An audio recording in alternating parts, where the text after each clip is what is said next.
میں بٹن دبا کر لفٹ کا انتظار کرتے ہوئے محمود کے بارے میں سوچتا رہا۔ اس کی شخصیت کے اتنے پہلو تھے کہ ہر مرتبہ مجھ پر اس کے نئے روپ ظاہر ہوتے تھے۔ وہ نابیناؤں کے دستکاری کے مرکز میں صفائی بھی کرتا تھا، زیتون کی تجارت بھی، اور ٹیکسی ڈرائیور کے روپ میں تو وہ کئی بار مجھ سے مل چکا تھا، اور آنے والی رات وہ اپنا ایک قہر آلود روپ دکھانے والا تھا۔ اس عمارت سے نکل کر میں قاضی کی طرف پہنچا۔ وہاں خلاف معمول کوئی افراتفری یا ہنگامی صورتحال نظر نہیں آئی جس کی بنا پر میں کچھ چوکنا ہو گیا۔ قاضی کے مکان کے پھاٹک پر اس وقت بھی رات والا دربان موجود تھا، جو مجھے دیکھتے ہی پہچان گیا اور مجھے اندر جانے کی اجازت مل گئی۔ چند منٹ کے انتظار کے بعد قاضی نشست گاہ میں آن پہنچا۔ اس کے منہ سے شراب کی تیز بو آ رہی تھی، آنکھوں میں خمار کے تیز ڈورے تیر رہے تھے، مگر اس کے قدموں میں ذرا بھی لغزش نہیں تھی۔ دن میں اتنی شراب نوشی؟ میں اس پر نظر پڑتے ہی اپنی بے ساختہ حیرت کو الفاظ میں ڈھلنے سے نہ روک سکا۔ وہ ولد الحرام ہے صفدر۔ وہ قریب آ کر میرے کندھے پر ہاتھ رکھتے ہوئے بولا۔ اس کے لہجے میں نشے کی لڑکڑاہٹ موجود تھی، مگر اس کے حواس پوری طرح کام کر رہے تھے۔ اسے کہیں سے میری واپسی کی بھنک مل گئی ہے۔ کسے؟ محمود کو؟ ہاں، مجھے گمنام رقعہ ملا ہے جس پر آج رات 9 بجے تحریر تھا۔ اس کا کیا مطلب ہوا؟ اگر وہ مرد کا بچہ ہوا تو آج رات 9 بجے مجھ پر وار کرے گا، اور اگر بزدل ہوا تو بے خبری میں کسی وقت بھی گھات لگائے گا۔ یہ رقعہ کس وقت ملا؟ صبح 4 بجے تک تو ہم دونوں ساتھ ہی تھے۔ 8 بجے کے قریب ملا، اور مجھے پکا یقین ہے کہ وہ ذلیل نائکہ محمود سے ملی ہوئی ہے۔ وہ ٹپسی گرل والی؟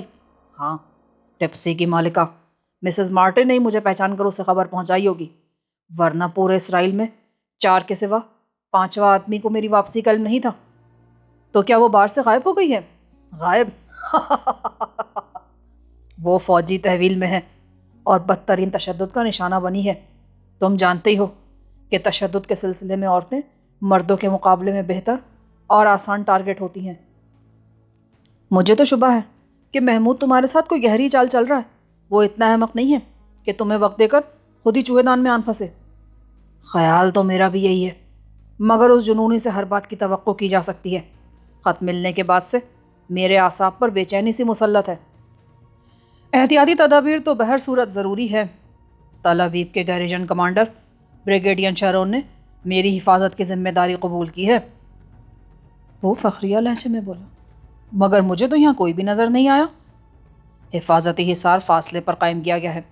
میرے مکان کی طرف آنے والے تمام راستوں پر خفیہ الیکٹرانک آلات نصب کیے گئے ہیں جو آتش گیر مادے کا سراغ لگا سکتے ہیں۔ ان آلات سے بچ کر کوئی ادھر نہیں آ سکتا، اور اگر اس نے چاقو، خنجر یا ایسا ہی کوئی ہتھیار استعمال کرنے کا فیصلہ کر لیا تو کیا ہوگا؟ میں نے اسے کریدنے کی نیت سے کہا۔ وہ مٹھیاں بھیج کر اضطراری انداز میں کھڑا ہو گیا اور تیز آواز میں بولا، مجھے ہراساں نہ کرو صفدر، میرے اعصاب بکھر کر رہ جائیں گے۔ میں تو تمہاری سلامتی کا خواہش مند ہوں، میں کوئی خیالی خطرہ پیدا نہیں کر رہا۔ یہ تو ایک بالکل سامنے کی عملی ترکیب ہے، اور یہ بھی تو ممکن ہے کہ وہ آس پاس کے ہی کسی مکان میں اس وقت موجود ہو۔ اس نے بے اختیار اپنی کنپٹیوں کے بال اپنی مٹھیوں میں جکڑ دیے۔ میں کیا کروں؟ کہاں جاؤں؟ میرے لیے تو وہ ایک بے نام سایہ ہے۔ بتاؤ صفدر، میں اسے کہاں تلاش کروں؟ خدا کی قسم وہ مل جائے نا تو میں اپنے دانتوں سے اس کا نرخرا پھاڑ دوں گا۔ اس کی سرخ آنکھیں دہشت زدہ انداز میں قدرے کشادہ ہو گئی تھیں، اور وہ چونکنے انداز میں میری طرف نگراں تھا۔ گیریجن کمانڈر نے ان سارے امکانات پر غور کر لیا ہوگا۔ ممکن ہے اس نے تمہیں پوری تفصیلات نہ بتائی ہوں۔ اس کا کیا بگڑے گا؟ اگر محمود اس کو جل دینے میں کامیاب ہو گیا تو مارا تو میں جاؤں گا نا۔ مجھے معلوم ہونا چاہیے کہ وہ کیا کر رہا ہے۔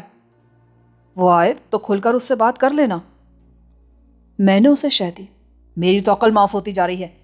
میں شارون کا نمبر ڈائل کرتا ہوں، تم اس سے بات کر لو۔ تمہاری بات اور ہے، میری دخل اندازی کو وہ اپنی حد تک نہ سمجھ بیٹھے۔ اس نے جھلا کر ٹیلی فون ریسیور دیوار پہ دے مارا اور اس کی کرچیاں اور آلات بکھر گئے۔ میں کسی پر اعتماد نہیں کر سکتا۔ میں نے اسرائیل کے استحکام کے لیے اپنا خون پسینہ ایک کیا، اور جب میری سلامتی کا سوال آیا تو وہ مجھے اس قابل نہیں سمجھتے کہ مجھے اعتماد میں لے کر حفاظتی انتظامات سے باخبر کریں؟ مجھے تو شبہ ہونے لگا ہے کہ وہ مجھے چارہ بنا کر محمود کو پکڑنا چاہتے ہیں۔ ان کے نزدیک میری سلامتی سے زیادہ اہم مسئلہ محمود کی گرفتاری ہے۔ وہ کسی فوری خیال کے تحت تیز سرگوشیانہ انداز میں بولا۔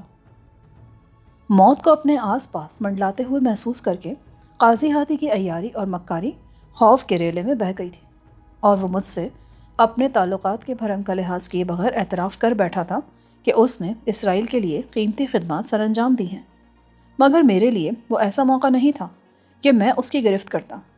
میرا اصل منشا یہ تھا کہ اس کا رہا سہا سکون غارت کر کے ذہنی اور اعصابی طور پر اسے قطعی ناکارہ کر دوں، تاکہ محمود اس تک پہنچنے میں کامیاب ہو جائے تو اسے مزید جدوجہد نہ کرنی پڑے۔ یہ بھی تو ہو سکتا ہے کہ وہ گمنام تحریر محمود کی طرف سے بھیجی نہ گئی ہو۔ میں بچہ نہیں ہوں، وہ تحریر محمود کی جانب سے ملنے والی پہلی تحریر سے مماثل ہے، اور پھر سب سے بڑی بات یہ کہ جو 4 افراد میری یہاں واپسی کے راز سے واقف تھے، ان میں سے کوئی میرے ساتھ ایسے خطرناک مذاق کی جسارت نہیں کر سکتا۔ بہرحال میں تمہاری ہر خدمت کے لیے تیار ہوں، میں تمہارے تجزیے سے اختلاف نہیں کر سکتا، تو تم اسے پہچان ہی لوگے؟ اگر وہ اپنی اصلی صورت میں آیا تو میں اسے ہزاروں میں پہچان لوں گا۔ پھر وہی بے یقینی، تمہاری باتیں میرے خوف میں اضافہ کرتی چلی جا رہی ہیں۔ وہ مونچھیں رکھ سکتا ہے، سر گنجا کرا سکتا ہے، داڑھی چھوڑ سکتا ہے، مگر اپنے خد و خال تو نہیں بدل سکتا۔ وہ اپنی بڑی بڑی روشن آنکھیں تو نہیں بدل سکتا جن سے روشنی پھوٹتی محسوس ہوتی ہے۔ آنکھوں کی بنا پر بے شک وہ نہیں چھپ سکے گا۔ میں نے اس کی معلومات پر اپنی حیرت چھپاتے ہوئے پرسکون لہجے میں جواب دیا۔ میں نے کہیں بھی اور کسی سے بھی محمود کی اس نمایاں شناخت کا تذکرہ نہیں کیا تھا۔ یقینی طور پر یہ معلومات مجھ سے الیکٹرانک ہپنوٹک مشین کے ذریعے اگلوائی گئی ہوں گی، اور پھر آرمی انٹیلیجنس کے ذریعے قاضی ہادی تک پہنچی ہوں گی۔ میں چاہتا ہوں کہ اب تم سائے کی طرح میرے ساتھ لگے رہو، اور جو بھی مشکوک آدمی نظر آئے اس کو بے درخت گولی مار دو۔ اول تو میں غیر مسلح ہوں، ورنہ فوجیوں کے نصب کیے ہوئے آلات سے بچ کر یہاں تک نہیں پہنچ پاتا، اور اگر تم ہتھیار دے بھی دو تو میں اتنی فراغ دلی سے خون ریزی نہ کر سکوں گا۔ اسرائیلی پہلی فرصت میں مجھے برقی کرسی پر بٹھا دیں گے۔ میں تمہاری آزادی کا ذمہ لیتا ہوں۔ وہ سینہ ٹھوک کر بولا، تم تو میرے یار ہو، آج کے دن تو میرے معمولی ملازمین کو بھی یہی ہدایات ملی ہوئی ہیں، پر تمہارے ملازمین ہیں کہاں؟ وہ سب اپنی کمین گاہوں میں چھپے ہوئے ہیں۔ آج پوشیدہ نگاہیں میرے مکان کے چپے چپے کی نگرانی کر رہی ہیں، مگر ان سب سے زیادہ مجھے تم پر اعتماد ہے۔ اس کے بعد وہ مجھے اپنے ساتھ لیے اپنی خوابگاہ میں پہنچ گیا۔ وہ تھوڑے تھوڑے وقفے سے شراب پیے جا رہا تھا۔ کثرت شراب نوشی سے اس کے ہاتھوں میں راشا پیدا ہو گیا تھا۔ چلتے ہوئے اسے سہارے کی ضرورت پیش آ رہی تھی، مگر اس کا دماغ بدستور کام کر رہا تھا۔ لنچ ہم نے ساتھ ہی کیا۔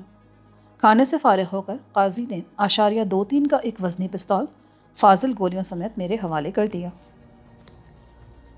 کھانے کے بعد خوابگاہ میں بے نوشی کا اگلا دور شروع ہوا تو میں نے بھی قاضی کا ساتھ دیا، اور اس دوران میں اچانک اسے اپنے چھوٹے سے تفریحی جہاز کا خیال آ گیا۔ تمہارا کوئی ذاتی جہاز ہے کیا؟ میں نے حیرت سے پوچھا۔ چھوٹا سا لیکن خوبصورت سا جہاز ہے، بحیرہ روم کے گہرے نیلے پانی میں تل ابیب کے قریب ہی ایک گھاٹ پر لنگر انداز رہتا ہے۔ اس کی سیر تو میں ضرور کروں گا۔ وہ اچانک خاموش ہو گیا، لبوں کی طرف بڑھتا ہوا اولڈ اسمگلر کا جام جہاں تھا وہیں رک گیا، اور اس کی قدر ورم آلود سرخ نگاہیں خلا میں کسی نقطے کو تکنے لگیں۔ کیا سوچنے لگے؟ کیوں نہ ہم یہ شام سی ہاک پر گزارتے؟ اس نے میری طرف دیکھتے ہوئے سرگوشیانہ لہجے میں پوچھا۔ خیال تو اچھا ہے۔ میں نے اوپری دل سے کہا۔ محمود قاضی کے مکان سے واقف تھا اور اپنی جان پر کھیل کر رات 9 بجے وہاں پہنچنے کا فیصلہ کر چکا تھا۔ اگر قاضی اپنا مکان چھوڑ کر ساری شام جہاز پر ہی گزار دیتا تو نہ صرف یہ کہ خود کو محفوظ کر لیتا بلکہ محمود کے پھنسنے کے امکانات بہت زیادہ بڑھ جاتے۔ اچھا ہی نہیں بلکہ بہت اچھا ہے۔ جب میری رگوں میں خون کے ساتھ شراب بھی دوڑنے لگتی ہے نا تو میرا ذہن خوب کام کرتا ہے۔ اس وقت تو مجھے تمہاری بات ہی ماننا پڑے گی۔ میں نے مسکرا کر کہا، میرے اور تمہارے سوا اس پروگرام کا علم کسی کو نہیں ہوگا۔ ہم سی ہاک کو گہرے سمندر میں لے جائیں گے، اور محمود اگر فوجیوں کے ہاتھوں سے زندہ بچا تو اپنا سر پیٹتا رہ جائے گا۔ اپنی اس تجویز پر وہ بہت زیادہ مطمئن نظر آنے لگا۔ ہو سکتا ہے کہ بریگیڈیئر شیرون تمہیں اس کی اجازت نہ دے۔ وہ کون ہوتا ہے اجازت دینے یا نہ دینے والا؟ اور اس الو کے پٹھے سے میں بھلا پوچھنے کیوں لگا؟ اس کے تو فرشتوں کو بھی علم نہیں ہوگا کہ میں کب اور کہاں سے نکل گیا۔ اس کے آدمی اس کو خبر نہیں دیں گے کیا؟ تم کو شراب چڑھ رہی ہے احمق آدمی۔ آج میرے مکان میں اس کا کوئی شخص موجود نہیں ہے۔ اس نے یہاں آنے والے راستوں پر خفیہ مورچے لگائے ہوئے ہیں۔ میں اپنے سیکریٹری کی گاڑی لے کر صاف نکل جاؤں گا۔ چیکنگ کا کیا ہوگا؟ وہ صرف اسی گاڑی یا آدمی کو روکیں گے جس کے بارے میں آتش گیر مادے کا سراغ لگانے والے الیکٹرانک آلات حرکت میں آئیں گے۔ تو یہاں سے ہم نہتے روانہ ہوں گے۔ سی ہاک پر ہتھیاروں کا زبردست ذخیرہ ہر وقت موجود رہتا ہے۔ وہ قاضی ہادی کا جہاز ہے، کسی اول جلول کا نہیں۔ وہ جانے پر تل ہی گیا تھا، لہٰذا میں نے دانستہ ایک متوقع خطرے کی نشاندہی نہیں کی۔ نہتہ ہونے کی صورت میں ایک موہوم سی امید یہ تھی کہ شاید محمود کوئی سراغ پا کر راستے میں ہی ہمیں گھیرنے میں کامیاب ہو جائے اور غیر مسلح قاضی کو آسانی سے ٹھکانے لگا دے۔ قاضی نے مجھ سے پستول اور فاضل راؤنڈز لے کر الماری میں مقفل کر دیے اور لباس تبدیل کر کے عمارت سے باہر آ گیا۔ عقبی گیراج میں اس کے سیکریٹری کی سیاہ ڈاج اسٹارٹ موجود تھی۔ قاضی نے ڈرائیونگ سیٹ سنبھال کر انجن اسٹارٹ کیا اور تاریک شیشوں والی وہ لمبی کار رینگتی ہوئی باہر نکل گئی۔ قاضی کا اندازہ درست ہی ثابت ہوا۔ نہ گاڑی پہچانی گئی، نہ ہی تاریک شیشوں کے باعث اسے دیکھا گیا۔ گاڑی میں اسلحہ نہ ہونے کی صورت میں برقی آلات بھی ساکت رہے ہوں گے، کیونکہ ہمیں نہ کہیں روکا گیا تھا، نہ تعاقب کیا گیا، اور گاڑی شہر کے مصروف ترین علاقے میں داخل ہو گئی۔ تقریباً 50 منٹ تک کے سفر جاری رہا۔ باہر ڈھلتے ہوئے سورج کی تیز کرنیں چمک رہی تھیں، مگر کار کے اندر ایئر کنڈیشنر کی وجہ سے نہایت آرام دہ موسم برقرار تھا۔ ہم دونوں اپنے اپنے خیالات میں کھوئے ہوئے تھے۔ مجھے رہ رہ کر محمود کی بد نصیبی کا احساس ستا رہا تھا۔ میرا بس نہیں چل رہا تھا، ورنہ میں کسی نہ کسی طرح اسے ہوشیار کر دیتا کہ وہ قاضی کے گھر کا رخ نہ کرے، جہاں اس کے لیے چوہے دان تیار تھا، اور اس کا شکار بحیرہ روم میں اپنی نجات کا جشن منانے جا رہا تھا۔ ویران اور بے آب و گیا ٹیلوں کے درمیان سے گزرتی ہوئی ساحلی سڑک طے کرتے ہوئے اچانک قاضی نے اشارہ کیا اور مجھے ٹیلوں کی اوٹ سے سی ہاک کی سفید چمنیاں وغیرہ نظر آنے لگیں۔ ہماری منزل لہجہ بلہجہ قریب آتی جا رہی تھی۔ پھر سرسبز علاقہ شروع ہو گیا، مگر ویرانی وہاں بھی راج کر رہی تھی۔ آخر کار تارکول کی سڑک سے ہم سیمنٹ کی سڑک پر اترے اور کھپریل کی چھت والے ایک خوبصورت ہٹ سے ملحقہ پورچ میں گاڑی جا رکی۔ ہٹ کے چوکیدار نے حیرت، مسرت اور احترام کے ملے جلے تاثرات کے ساتھ اپنے آقا کا استقبال کیا۔ ہٹ کے عقب میں سمندر کی موجوں پر سی ہاک کسی بہت بڑے سفید پرندے کی طرح ٹھہرا ہوا تھا۔ ساحل سے جہاز تک پہنچنے کے لیے کنکریٹ کے ستونوں پر ہٹ کے عقبی حصے سے قدرے گہرے پانی تک ایک چوبی پلیٹ فارم بنا ہوا تھا۔ جہاز پر سب لوگ موجود ہیں؟ قاضی ہادی نے چوکیدار سے سوال کیا۔ ہاں جناب۔ آسوالڈ سے کہو کہ اپنے آدمیوں کو روانگی کے انتظامات کی ہدایات دے کر میرے پاس آئے۔ قاضی کا کھویا ہوا اعتماد بڑی حد تک بحال ہو چکا تھا۔ ہٹ کھول دو جناب۔ نہیں، میں یہی رکا ہوا ہوں، ہمیں جلد از جلد روانہ ہونا ہے۔ قاضی نے خشک لہجے میں کہا۔ واپسی میں برتھ کے دروازوں کو کھولتے آنا۔ بہت بہتر جناب۔ چوکیدار یہ کہہ کر چلا گیا۔ کون سی برتھ کے دروازے کھلوا رہے ہو؟ سی ہاک 650 ٹن وزنی جہاز ہے، اس وجہ سے وہ ساحل پر نہیں آ سکتا۔ بھاری اسٹیمر اور جہاز ہمیشہ گہرے پانی میں لنگر انداز ہوتے ہیں۔ سی ہاک پر پہنچنے کے لیے میں نے اپنے ہٹ کے عقب سے گہرے پانی تک 600 فٹ طویل پلیٹ فارم بنوایا ہے۔ چونکہ سی ہاک پلیٹ فارم کے آخری سرے سے لگ کر لنگر انداز ہوتا ہے، اس لیے ہم اسے برتھ ہی کہتے ہیں۔ وہ تو درست ہے، مگر برتھ کے دروازے؟ ہٹ کی پشت پر پلیٹ فارم کا آغاز ایک بند راہداری سے ہوتا ہے، جس پر 2 دروازے ہیں۔ ان سے گزرے بغیر پلیٹ فارم پر پہنچنا ناممکن ہے۔ سمندر میں ڈوبے ہوئے ستونوں کے سہارے بھی تو پلیٹ فارم تک رسائی ہو سکتی ہے۔ وہ راستہ تو کوئی تخریب کاری استعمال کرے گا نا، میرے یا تمہارے لیے پانی میں تیر کر ستونوں تک جانا دشوار ہے۔ وہ قدرے جھلا کر بولا۔ یعنی تمہارا کوئی دشمن کوشش کرے تو جہاز پر چھپ سکتا ہے؟ میں نے بظاہر بے مقصد گفتگو میں سے ایک نکتہ نکال ہی لیا۔ جہاز پر 17 آدمی رہتے ہیں، ان کی آنکھوں میں دھول جھونکنا ناممکنات میں سے ہے۔ جب تک عرشے سے سیڑھی نہ لٹکائی جائے کوئی مائی کا لال اوپر نہیں جا سکتا۔ تم اپنے حفاظتی انتظامات کو بہتر سمجھتے ہو قاضی، ویسے بھی تم نے یہ منصوبہ فوری طور پر بنایا ہے، ادھر تو کسی کو خیال بھی نہیں جا سکے گا۔ سی ہاک میرا بہترین رفیق ہے، اس سے پہلے بھی ایک مرتبہ میں اپنے دفاع کے لیے یہی ترکیب کامیابی سے آزما چکا ہوں۔ اوہ، یہ مجھے معلوم نہیں تھا۔ سن 67 کی خون ریز عرب اسرائیل جنگ سے 3 ہفتے قبل 14 مئی کو میں نے اسرائیل کے قیام کی 19ویں سالگرہ پر ایک بیان میں مسلم اور یہودی کی تفریق کیے بغیر فلسطینی قومیت کے نظریے پر تاریخی پس منظر میں روشنی ڈالی تھی۔ اس پر بلیک ستمبر کے اراکین میرے لہو کی بو پر لگ گئے تھے۔ اس وقت شامی سرحدوں کا راستہ وہ اسرائیل میں مضبوط قدم جما چکے تھے اور مجھے ان سے بچنے کے لیے سی ہاک پر روپوشی اختیار کرنا پڑی تھی۔ انہیں پتہ ہی نہیں چل سکا کہ میں کہاں غائب ہوا۔ پھر 5 جون کو 6 روزہ فیصلہ کن جنگ چھڑ گئی۔ اس دوران میں اسرائیلی سرحدوں پر موجود ہر شخص کو گولی مار دی گئی جس پر دہشت پسند ہونے کا شبہ تھا، اور اس کے بعد فلسطینی ریاست کے نام پر دہشت گردی کرنے والے اسرائیل کا رخ کرنے کی ہمت نہ کر سکے۔ مگر اب محمود کے آدمی خاصے سرگرم ہو گئے ہیں۔ مجھے تو یہ اس کی زندگی کی آخری رات معلوم ہوتی ہے۔ وہ برا سا منہ بنا کر بولا۔ اسی اثنا میں سی ہاک کا کپتان آسولٹ چوکیدار سمیت آن پہنچا۔ Good evening sir. ایوننگ۔ سی ہاک پر ایندھن اور خوراک کی صورتحال کیسی ہے؟ قاضی نے کسی گرم جوشی کا مظاہرہ کیے بغیر کہا۔ کھلے سمندر کے لیے 1 ماہ کا راشن اور ایندھن موجود ہے جناب۔ مواصلاتی نظام؟ وہ سب ٹھیک ہے۔ وائرلیس ٹیلی فون سسٹم میں پرسوں ایک معمولی سے خرابی ہو گئی تھی جو دور کرا دی گئی ہے۔ قاضی نے گاڑی کی چابی چوکیدار کی طرف اچھال دی۔ گاڑی لاک کر کے ترپال سے ڈھانک دینا، میں لمبے سفر پر جا رہا ہوں۔ یہ ہدایت دے کر وہ میرے اور آسوالٹ کے ہمراہ ہٹ کے عقبی حصے کی طرف چل دیا۔ ساحل سے گہرے پانی میں سی ہاک تک پہنچنے کے لیے جو چوبی برت تعمیر کیا گیا تھا وہ بہت مضبوط اور محفوظ تھا۔ اس پر دونوں طرف چوبی ریلنگ لگی ہوئی تھی اور فرش سے تقریباً 6 فٹ نیچے سمندری پانی کی نیلگوں لہریں دم توڑ رہی تھیں۔ طویل پلیٹ فارم کے اختتام پر جہاز سے آہنی سیڑھی حفاظتی بیلٹ اور رسوں سمیت نیچے لٹک رہی تھی۔ عرشے پر ایک گن مین کھڑا ہوا سیڑھی کی نگرانی کر رہا تھا۔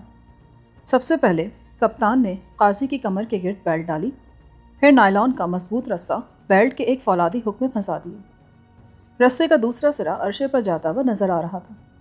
قاضی کے اوپر چڑھنے کے ساتھ رسہ بھی اوپر کھنچتا جا رہا تھا، اور جب اس نے آخری سیڑھی چھوڑی تو میں اس حفاظتی اہتمام کے ساتھ اوپر چڑھتا چلا گیا۔ آخر میں آسوالٹ بھی اوپر آ گیا اور سیڑھی مشینی نظام کے ذریعے اوپر کھینچ لی گئی۔ جہاز پر 3 بے حد حسین قبرصی لڑکیاں بھی موجود ہیں۔ ہادی نے میرے ساتھ اپنے کیبن کی طرف جاتے ہوئے میرے کان میں سرگوشی کی۔ مجھے حیرت ہے کہ ایسے بدترین حالات میں بھی تمہیں ان چیزوں کا ہوش ہے قاضی۔ میں نے صدقے دل سے اس کی تعریف کی۔ جواب میں اس نے زندگی سے بھرپور قہقہہ لگایا۔ بدترین حالات اور یہ ساحل ذرا سی دیر میں پیچھے رہ جائے گا۔ سی ہاک پر گزارا وہ حسین وقت تم برسوں فراموش نہیں کر سکو گے۔ میرے مہمان سی ہاک کی دعوتوں کے منتظر رہا کرتے ہیں۔ کیبن میں جانے سے پہلے اپنے عملے کے سارے افراد کو سامنے بلا لو۔ وہ کیوں؟ احتیاط۔ ہاں ٹھیک ہے، میں بھی سب کو ویٹنگ روم میں بلوا لیتا ہوں۔ یہ کہہ کر وہ آسوالٹ سے مخاطب ہو گیا۔ دراصل قاضی ہادی کی قلعہ بازی نے مجھے بہت زیادہ پریشان کیا ہوا تھا۔ وہ جس خاموشی اور رازداری سے سی ہاک کی طرف آیا تھا، اس کے پیش نظر اس بات کی موہوم سے امید نہیں رہی تھی کہ محمود کو اس مکار اعظم کی نئی چال کا علم ہو گیا ہوگا۔ محمود کے سلسلے میں مجھے یہ بات یقینی نظر آ گئی تھی کہ وہ لا علمی میں قاضی کے مکان کا رخ کرے گا اور چوہے دان میں پھنس جائے گا۔ مگر میری خواہش یہ تھی کہ اگر محمود اس پر ہاتھ نہ ڈال سکے تو میں اپنے ہی طور پر اس دھمکی کو عملی جامہ پہنا دوں۔ میرے لیے قاضی کو قتل کرنا بہت آسان تھا، مگر اصل مسئلہ قتل کے بعد اپنے بچاؤ کا تھا۔ میں نے جس وقت اسے عملے کو طلب کرنے کی تجویز پیش کی، میرے ذہن میں اس وقت یہ خواہش جنم لے چکی تھی کہ میں اس بہانے یہ چاہتا تھا کہ سی ہاک کے 17 افراد میں سے کسی ایسے شخص کا جائزہ لے سکوں جسے ساتھ میں لا کر میں مقررہ وقت پر قاضی کو ٹھکانے لگا سکوں اور بعد میں میری ذات شبہ سے بالاتر رہ سکے۔ آسوالٹ کو ہدایات دینے کے بعد قاضی مجھے جہاز کی سیر کرانے لگا۔ سی ہاک کی تعمیر اور آرائش پر بے دریغ پیسہ بہایا گیا تھا۔ تمام راہداریوں میں تمیز قالین بچھے ہوئے تھے۔ وسیع لاؤنج میں دیواروں پر حسین اور رومان پرور تصاویر آویزہ تھی۔ ڈائننگ ہال اور اس کے لاؤنج کے درمیان میں ایک خوبصورت اور چھوٹا سا بار بنا ہوا تھا۔ جہاز میں کل 4 رہائشی کیبن تھے۔ عملے کی رہائش کا انتظام علیحدہ تھا۔ چاروں کیبن پوری طرح آراستہ اور ایئر کنڈیشن تھے۔ ادھر ادھر کی سیر کے دوران قاضی نے بتایا کہ روانگی کے بعد ہی عملے کے افراد ایک جگہ جمع ہو سکیں گے، کیونکہ وہ جلد از جلد ساحل چھوڑ دینا چاہتا تھا۔ جب تھوڑی دیر بعد انٹرکام پر آسوالڈ نے اسے روانگی کی اطلاع دی تو اس نے فرت مسرت سے شیمپین کی بوتل اٹھا لی۔ ایک دھماکے سے بوتل کا کاک اڑا اور قاضی نے 2 گلاس بھر لیے۔ پیو، یہ محمود کی موت کی خوشی کا جشن ہے۔ وہ زندہ بھی بچ گیا نا تو یہ ناکامی اسے ضرور پاگل کر دے گی۔ میرا جی چاہا کہ شیمپین سے بھرا ہوا گلاس اس کے منہ پہ دے ماروں، مگر میں یہ قدم نہ اٹھا سکا اور دل پر جبر کر کے گلاس منہ سے لگا لیا۔ تھوڑی دیر بعد ہم دونوں میٹنگ روم میں گئے تو وہاں عملے کے 16 افراد موجود تھے۔ 17واں آدمی انجن روم کا نگران تھا جو اپنی جگہ چھوڑنے سے قاصر تھا۔ میں نے یکے بعد دیگرے ہر چہرے کا جائزہ لے ڈالا۔ ان میں تیکھے خد و خال والی 3 لڑکیاں بھی تھیں جو موم کے تراشے مجسموں کی طرح نازک نظر آ رہی تھیں۔ ان کے علاوہ ہر چہرہ گھاگ اور خراٹ نظر آ رہا تھا۔ میں دل ہی دل میں قاضی کے انتخاب کی داد دیے بغیر نہ رہ سکا۔ میں نے نگر نگر کی خاک چھان کر مردم شناسی میں جو بے مثال تجربہ حاصل کیا تھا، اس کی روشنی میں وہ سب پکے جانثار تھے اور وقت پڑ جانے پر اپنے مالک کے لیے اپنی گردنیں کٹوا سکتے تھے۔ قاضی ہنس ہنس کر ان سے فردن فردن باتیں کر رہا تھا، ان کی مزاج پرسی کر رہا تھا، اور میں کسی زخم خوردہ درندے کی طرح دل ہی دل میں پیچ و تاب کھا رہا تھا۔ ان سے فارغ ہونے کے بعد ہم کیبن کی طرف چل دیے۔ حکم ہو تو فرنانڈس کو بھی بھیج دوں سر؟ آسولڈ نے انجن روم کے نگراں کے بارے میں قاضی سے سوال کیا۔ اس کی ضرورت نہیں، ہاں ان تینوں کو بھیج دو۔ بہت بہتر جناب، آسوالڈ یہ کہہ کر واپس مڑ گیا۔ ہم دونوں کیبن میں پہنچے ہی تھے کہ تینوں لڑکیاں بھی آ گئیں۔ ان میں گہری سیاہ آنکھوں اور پتلے پتلے نیلاہٹ مائل سرخ ہونٹوں والی لڑکی مجھے پہلی نظر میں ہی بھا گئی تھی۔ میں نے مسکرا کر اسے آنکھ ماری اور وہ بوکھلا کر کیبن کی چھت کی طرف دیکھنے لگی۔ کیبن کا دروازہ مقفل کر دو، قاضی نے حکم دیا۔ ایک نے دروازہ بند کر دیا، باقی 2 کیبن میں موجود الماری میں سے مینا و ساغر نکالنے لگی۔ بادہ و ساغر و شراب کی محفل تمہارے اعزاز میں ہے صفدر، قاضی نے میرا ہاتھ دبا کر گرم جوشی سے کہا۔ اس عزت افزائی کے لیے میں تمہارا ممنون ہوں۔ ان تینوں میں سے ایک کا انتخاب کر لو۔ آج کالے نینوں میں ڈوبنے کو طبیعت مچل رہی ہے قاضی۔ خوب، بہت خوب، بڑے مناسب الفاظ میں اظہار کیا تم نے اپنی پسند کا۔ اس کے کالے نینوں کا جادو ہر ایک کو ڈس لیتا ہے۔ یہ انگور کے باغات میں پلی ہے، ایک لڑکی نے میری پسند کی طرف اشارہ کرتے ہوئے شوخ و چنگ لہجے میں کہا۔ دیکھنے میں ہی بنت انب لگتی ہے، مگر تم دونوں بھی اپنا ثانی نہیں رکھتی ہو۔ قاضی تیزی کے ساتھ کھلتا جا رہا تھا۔ سی ہاک پر ہماری موجودگی ہی اس بات کا ثبوت ہے؟ تمہارے جسموں کے لباس سے معلوم دے رہا کہ تم کسی ہیکل میں عبادت کے لیے آئی ہو، قاضی نے کہا۔ وہ تینوں کھلکھلا کر ہنس دی۔ لباس بدل کر آؤ، قاضی نے اس مرتبہ سخت لہجے میں کہا، اور وہ تینوں تیزی کے ساتھ کیبن سے چلی گئی۔ ماریتا بڑی دلکش لڑکی ہے۔ ماریتا کون؟ وہی کالے نینوں والی۔ سچ کہتے ہو، بے پناہ حسن پایا اس نے۔ اس کی آنکھوں میں غضب کی چمک ہے، دیکھنے والا چند لمحوں کے لیے سحر سدا سا ہو کر رہ جاتا ہے۔ ایک راز کی بات بتاؤں؟ کیا میرے اور تمہارے درمیان اب بھی کوئی راز باقی ہے؟ موش دایان ماریتا پر بری طرح فریبتا ہے۔ میرا تو خیال تھا کہ وہ تینوں کو ہی ایک آنکھ سے دیکھتا ہوگا۔ میں نے مذاق کے پردے میں گہرا طنز کر کے اپنا دل خوش کیا۔ قاضی میرے اس تبصرے پر دل کھول کر ہنسا۔ وہ یک چشم ضرور ہے، مگر عورتوں کے معاملے میں بڑا باذوق ہے۔ تو کیا وہ بھی سی ہاک پر آ چکا ہے؟ سی ہاک پر کون نہیں آیا؟ اور جانتے ہو دایان ماریتا پر کیوں دل و جان سے فدا ہے؟ شاید تم یہی راز بتانے والے تھے۔ اس لڑکی کے پیر بڑے حسین ہیں، تو وہ اس کے پیر ہی چاٹتا رہا ہوگا۔ خوب اندازہ ہے تمہارا۔ دایان کو ماریتا کے پیکر میں صرف اس کے نرم نرم اور خوبصورت پیر ہی پسند ہیں۔ وہ دیوانوں کی طرح انہیں چومتا اور اپنی آنکھوں سے لگاتا ہے۔ معلوم ہوتا ہے قاضی تم اپنے مہمانوں کی خلوت میں جھانکنے کے عادی ہو۔ ارے نہیں، یہ بات چونکہ ذرا عجیب تھی، اسی لیے ماریتا نے خود ہی مجھے بتائی تھی۔ اسی وقت تینوں لڑکیاں باریک لبادے پہنے اندر آ گئیں۔ انواع اقسام کی شرابیں اور ڈبوں میں بند پھلوں اور خشک میوہ جات کے ساتھ ہی ساقیوں کی دلبری شروع ہو گئی۔ ابتدا میں محمود کا خیال میرے ذہن پر بری طرح چھایا رہا۔ اس نے قاضی کو رات 9 بجے کا وقت دیا تھا اور میری نگاہیں 4 بجے تک بار بار رسٹ واچ کا جائزہ لیتی رہیں، مگر جب آتشی سیال کی خاصی مقدار میرے معدے میں پہنچ گئی اور ماریتا کی جلوہ گری دھیمے دھیمے میرے اعصاب پر اپنا اثر جمانے لگی، تو محمود کا خیال میرے ذہن کے کسی تاریک گوشے میں ڈوب گیا۔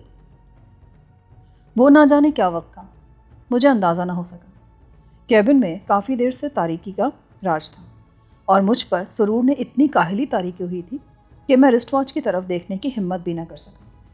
قاضی اور تینوں لڑکیاں تھکن اور نشے میں چور برے احوال میں سو رہے تھے کہ اچانک جہاز کے کسی حصے میں زوردار دھماکہ سنائی دیا۔ پھر یکے بعد دیگر مزید دھماکے ہوئے۔ میں مشینی انداز میں اپنی جگہ سے اٹھا۔ میرا ذہن پوری طرح کام کر رہا تھا، مگر قدم لڑکھڑا رہے تھے۔ میں نے تجسس کو دفن کر کے بیٹھے رہنے کا فیصلہ کر لیا۔ اسی وقت قاضی ہادی ہڑبڑا کر بیدار ہو گیا اور اس کے حلق سے سہمی سہمی بے معنی آوازیں خارج ہونے لگیں، جیسے کسی نے اس کی کھوپڑی پر ٹھنڈے پانی سے بھری ہوئی بالٹی الٹتی ہو۔ اس کی بے تکی آوازیں سن کر لڑکیاں بھی بیدار ہو گئیں۔ ان کی دھیمی دھیمی آوازیں ضرور سنائی دیں، مگر صاف پتہ چل رہا تھا کہ نشے نے ان تینوں کو ذہنی طور پر ناکارہ کر دیا ہے، جبکہ قاضی کے خوف سے ظاہر ہو رہا تھا کہ وہ ہوش و حواس میں ہے۔ صفدر، صفدر، یہ کیا ہو رہا ہے؟ یہ کیسی آوازیں تھی؟ ذرا روشنی تو کرو۔ پتہ نہیں کیسی آوازیں تھیں۔ اس وقت مجھے بولنا بھی کڑی مشقت سے کم معلوم نہیں ہو رہا تھا، مگر قاضی کی خواہش کے مطابق مجھے اندھیرے میں ہی سوئچ بورڈ ٹٹول کر روشنی کرنی پڑی۔ ذرا باہر جا کر معلوم کرو یہ کیسے دھماکے تھے۔ تم خود کیوں نہیں چلے جاتے قاضی؟ میں نے بیزاری کے ساتھ کہا۔ 9 بجنے والے ہیں۔ وہ اچانک اپنی رسٹ واچ دیکھ کر خوفزدہ آواز میں بولا۔ ہم کھلے سمندر میں ساحل سے میلوں دور ہے قاضی۔ یہ لڑکیاں نشے میں دھت پڑی ہوئی ہیں۔ ریوالور ہے تمہارے پاس؟ نہیں۔ اگر وہ جہاز پر آ گیا تو کیا ہوگا؟ کیسے آ سکتا ہے وہ؟ سمندر میں تیر کر تو آنے سے رہا، اور پھر تمہارے 15 آدمی اب بھی جہاز پر پھیلے ہوئے ہیں۔ یہاں فیصلے صادر نہ کرو، ذرا باہر جا کر کھوج نکالو۔ مجھے ناچار کیبن سے باہر آنا پڑا۔ میں راہداری میں چند ہی قدم آگے بڑھا تھا کہ اچانک بغلی راہداری سے کوئی بے آواز قدموں سے دوڑتا ہوا آیا اور موڑ گھومتے ہی پوری قوت سے مجھ سے ٹکرا گیا۔ ہم دونوں ہی دبیس قالین پر گرتے چلے گئے۔ ٹکرانے سے پہلے بس ایک لمحے کے لیے مجھے اس کی جھلک نظر آئی تھی، اور اسی وقت میں نے اس کے داہنے ہاتھ میں لمبے پھل والا تیز دھار چاقو چمکتا دیکھ لیا تھا۔ اس نے سفید زمین اور سرخ 4 خانے والے ایک سوتی رومال اپنے سر اور چہرے پر مضبوطی سے اس طرح لپیٹا ہوا تھا کہ آنکھوں کے سوا کوئی چیز نظر نہیں آ رہی تھی، اور وہ آنکھیں میں ہزاروں کی بھیڑ میں بھی پہچان سکتا تھا۔ اور ان شناسہ آنکھوں کا ہی کمال تھا کہ میں نے شدید ٹکر کے باوجود اپنے حلق سے کوئی آواز نہ ابھرنے دی۔ ادھر! میں نے اٹھتے ہوئے مسرت سے کانپتی آواز میں اس کے کان میں سرگوشی کی اور اپنی راہ پر ہو لیا۔ جہاز پر ہر طرف سناٹا پھیلا ہوا تھا۔ میں کسی کی تلاش میں تھا کہ اچانک مجھے آسوارڈ نیچے سے سیڑھیاں طے کر کے گھبرائے ہوا آتا دکھائی دیا۔ کیا ہوا؟ ہولڈ میں! اس کا فقرہ کیبن کی جانب سے ابھرنے والی دہشت زدہ چیخوں کے سبب ادھورا ہی رہ گیا۔ وہ چیخیں پل بھر میں ایک ادھوری چیخ میں ڈوب گئیں، اور اسی کے ساتھ لڑکیوں کی ہیضیانی چیخو پکار سنائی دینے لگی۔ یہ واقعہ اس قدر اچانک سرزد ہوا کہ آسوالٹ کئی سیکنڈ تک پتھر کے کسی بت کی طرح آنکھیں پھاڑے اپنی جگہ پر کھڑا رہ گیا۔ پھر ہم دونوں ہی تقریباً بیک وقت کیبنوں کی طرف لگ گئے۔ میں بکثرت شراب نوشی کے باوجود آسوالٹ سے آگے ہی تھا۔ میں دھڑکتے دل کے ساتھ راہداری میں داخل ہوا اور پھر بڑھ کر قاضی کے کیبن کے کھلے ہوئے دروازے میں گھستا چلا گیا۔ یہ دیکھ کر میری جان میں جان آئی کہ محمود چند سیکنڈز کی مہلت میں اپنا کام نمٹا کر کسی چھلاوے کی طرح غائب ہو چکا تھا۔ قاضی کا بے جان بدن قالین پر پڑا ہوا تھا۔ اس کے بائیں پہلو میں دل کے مقام پر ایک چاقو کا پھل دستے تک پیوست تھا اور زخم سے بہنے والا خون بتدریج قالین پر پھیلتا جا رہا تھا۔ قاتل کا نشانہ اتنا سچا اور کاری تھا کہ قاضی ہادی کو شاید تڑپنے کی مہلت بھی نہ مل سکی، کیونکہ وہ فرش پر چاروں خانے چت پڑا ہوا تھا۔ وہ تینوں لڑکیاں شرمناک حالت میں ایک دوسرے سے لپٹی ہوئی مسلسل چیخے جا رہی تھیں، اور موشے دیان کی دل پسند لڑکی بلند آواز میں روئے جا رہی تھی۔